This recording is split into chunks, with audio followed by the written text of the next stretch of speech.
Okay, now I lost my spot. Shy around us. It's cute. Yeah. Yesterday, when he just leave, he had sex with me.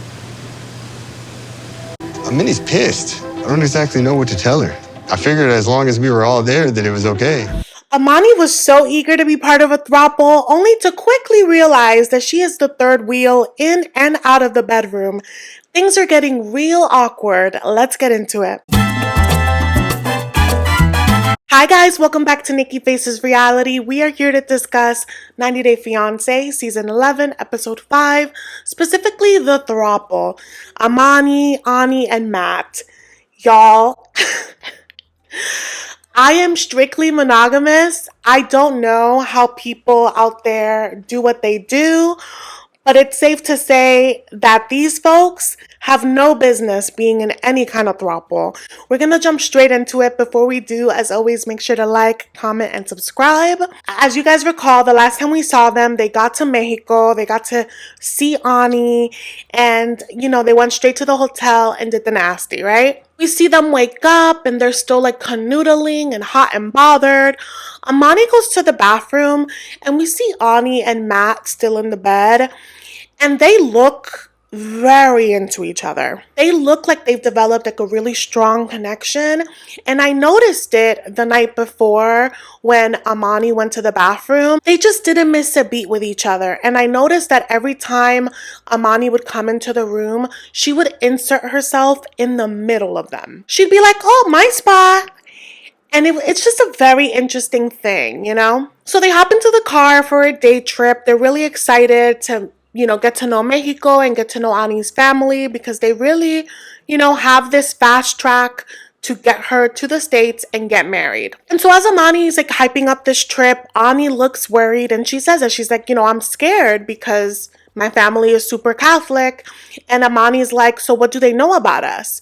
And she says, well, my brother, he doesn't really know about us being a throuple. He just thinks that Matt is my boyfriend and you're our friend. And the stank face that Amani put, she says that she was triggered because of her Tunisian background. She had to hide who she was, so she doesn't like the idea of being hidden. And I get that with her personal journey.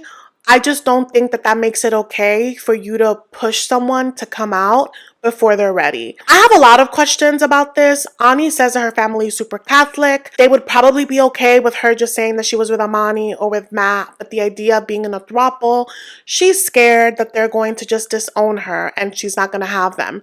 She is an exotic dancer, so I'm wondering, does your family not know that you do that as well? Like, I'm curious because she works and lives in a town far away from her family, so I'm wondering if that is how she would be able to keep it a secret. And I don't know, I just get really weird vibes from the couple, Amani and Matt, particularly more Amani, because the way that she's so aggressive about this, talking about how, she doesn't think that Ani is taking it seriously and they're making so many sacrifices. She's not taking into account that one, Ani is not property. Ani is a human being that would also be making tons of sacrifices to come to America. She would have to leave 2 of her children. She would have to completely disorient her little daughter, because she would have to go to America, learn English, be around people that are not her family. Like, it's a big jump. It would be a big jump for them both. So Amani not taking that into consideration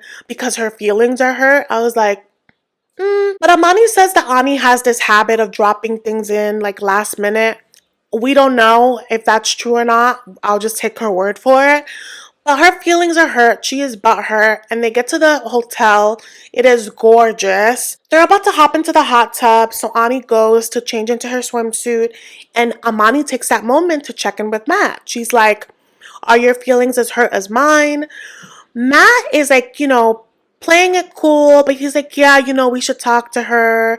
That was a little off. But yeah, we should talk to her. And Amani says something like, I'm done playing nice. And again, I have to look back. How long have these 3 people been together? Because to my knowledge, they've only seen each other in person like 2 other times, I think. I don't know. I just feel like they are being really pushy, and maybe 90 Day Fiancé is not the show for them. Maybe they should have been on Seeking Sister Wife. It's giving very weird. But anyway, Ani comes out. She gets into the hot tub. Amani is like, babe, let's go change. And her and Matt go. But Matt changes very quickly and jumps immediately into the hot tub to be canoodled with Ani. Again, there's a lot happening here, okay? And Amani comes in and she like clocks it, but she's like, trying to be light, but she's pissed, okay? And they're just talking and they're like complimenting Matt and he's getting a little red and flustered. And Amani is like, oh, he's so shy. To which Ani's like, he's not shy. When you fell asleep last night, we had schmecks. And Amani's like, thank you for telling me. I appreciate you telling me. Wow. And she made it seem like it was a problem. And Matt is like, wait, what? We do get a little more context. All three of them were intimate, right? And then Imani started not feeling well. So she fell asleep. And they were trying to get her ready for round 2. And she said no. So they kept at it. And she had a problem with that. And my question is, you guys have an odd number. Do you expect to always do things in groups of 3? Like, she did mention before that she had this fear of him having a closer relationship to Ani, that Ani could be a better partner for him, that she's jealous. Why would you think that that is a great recipe to be in this kind of relationship? Why force something like this when it's not in your nature? And I think what's also like hilarious about this is that she is the most vocal one about wanting this, but she wants everything under her terms. And I just don't think that that's going to work. And I think that she has been used to being the commander in Matt's life. She's the breadwinner. What she says goes. He looks like he walks on eggshells with her.